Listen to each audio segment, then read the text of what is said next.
ఏ వాక్యం అయితే పరలోకం వరకు తీసుకెళ్తుందో, ఏ వాక్య ప్రకటన సువార్త కార్యక్రమాలనేవి నిన్ను పరలోకం వరకు నడిపిస్తాయో, ప్రారంభంలో ఎగిరెగిరి చేసిన వాళ్ళంతా ఎట్టెడిపోయారో తెలియదు. కొంతమంది సత్క్రియలలో లేరు, సంపాదించుకునే పనులు పడ్డారు, చాలా అందంగా మాట్లాడుతున్నారు వాళ్ళు. ఇప్పుడు ఎందుకు దేవుడు పనికి రావటం లేదంటే అప్పులు ఉన్నాయి అన్నయ్య. ఏమన్నాయమ్మా?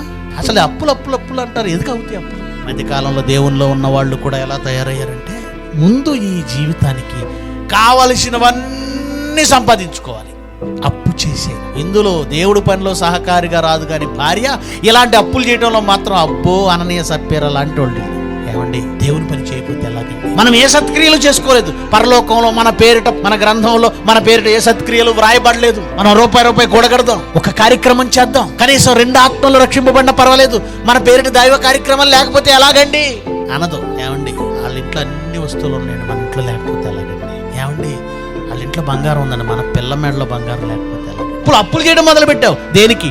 ఇంట్లో పెద్ద ఫ్రిడ్జ్, ఇంట్లో పెద్ద ఏసీ, ఇంట్లో పెద్ద కారు. నేను ఇవన్నీ మీరు కొనుక్కోవటంలో నేనే అసూయ పడటం లేదు, మీకు ఉండాలని అనుకుంటాను నేను కూడా. కానీ ఇక్కడ సమస్య ఏంటంటే, మీ ఆదాయం 10,000 లేదా 20,000 అనుకుందాం. ఆ 20,000లో మీరు తింటారో ఏమైనా కొనుక్కుంటారో కొనుక్కోండి, ప్రాబ్లం లేదు. కానీ ఇక్కడ జరుగుతున్నది ఏంటంటే, ఆదాయం 20,000 అయితే అప్పులు 20,000 కట్టాల్సి వస్తుంది. ఎక్కడి నుంచి వస్తాయి? ఈఎంఐలు అండి.